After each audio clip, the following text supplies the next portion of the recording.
નમસ્કાર સાથી મિત્રો, સ્વાગત છે તમારું આપણા યુટ્યુબ ચેનલ ગુજરાતી લર્નિંગ ઉપર. અને આજે આપણે ભણવા જઈ રહ્યા છીએ ક્લાસ 6ની જીસીઆરટી રેશમથી કાપડ સુધી, અને આ છે ચેપ્ટર 3 સાયન્સમાં.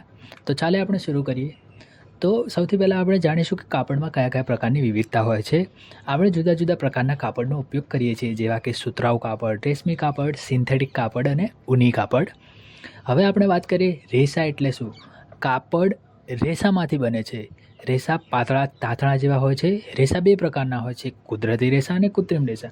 તો હવે આપણે જાણીએ કુદરતી રેસા એટલે શું ને કૃત્રિમ રેસા એટલે શું.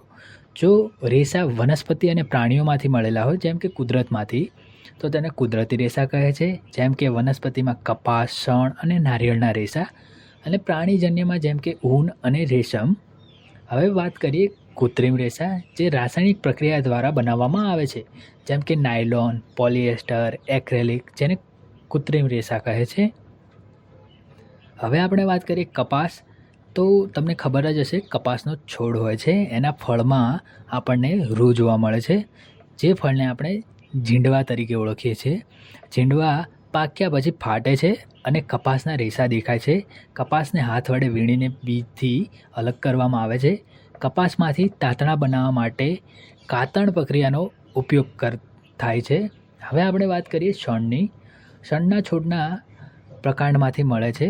શણના છોડને પાણીમાં રાખવાથી તેમાંથી પાતળી રેસા અલગ કરવામાં આવે છે. શણમાંથી દોરડા, થેલા, ચટાઈ વગેરે બનાવવામાં આવે છે. હવે વાત કરીએ તાંતણાથી કાપડ સુધી. હવે તાંતણામાંથી કાપડ બનાવવા માટે વણાટ અને ગૂંથણ પ્રક્રિયાનો ઉપયોગ કરવામાં આવે છે. હવે વણાટ એટલે શું કે વણાટ એટલે બે તાંતણા એટલે કે બે દોરાને એકસાથે ગોઠવીને કાપડ બનાવવામાં આવે છે.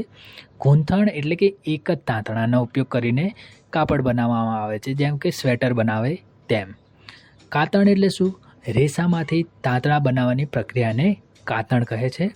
કાતણ માટે તકલી અને ચરખા જેવી વસ્તુનો ઉપયોગ કરવામાં આવે છે. જેમ કે આપણે જાણીએ છીએ ગાંધીજી કઈ રીતના કાતણ કે દોરી બનાવતા હતા. હવે વાત કરીએ વણાટ. તાંતણાના બે જૂથને એકસાથે ગોઠવીને કાપડ બનાવવાની પ્રક્રિયાને વણાટ કહે છે. વણાટ માટે હાથશાળા અને વીજળીથી ચાલતી શાળા વપરાય છે. હવે આપણે જાણીશું ગૂંથણ એટલે શું. એક જ તાંતણાના ટુકડાથી કાપડ બનાવવાની પ્રક્રિયાને ગૂંથણ કહે છે. ગૂંથણ માટે સોય અને ગૂંથણ મશીન વપરાય છે.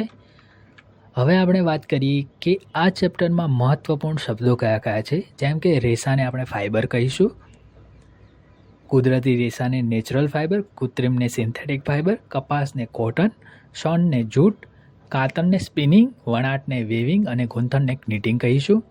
જો તમને વિડીયો સારો લાગ્યો હોય તો ગુજરાતી લર્નિંગ ચેનલને લાઇક, શેર અને સબસ્ક્રાઈબ કરીશું. અને જો ના ખબર પડી હોય તો એ તમે અમને કોમેન્ટ કરીને કહી શકો છો, જે અમે તમને સારી રીતે સમજાવી શકીશું.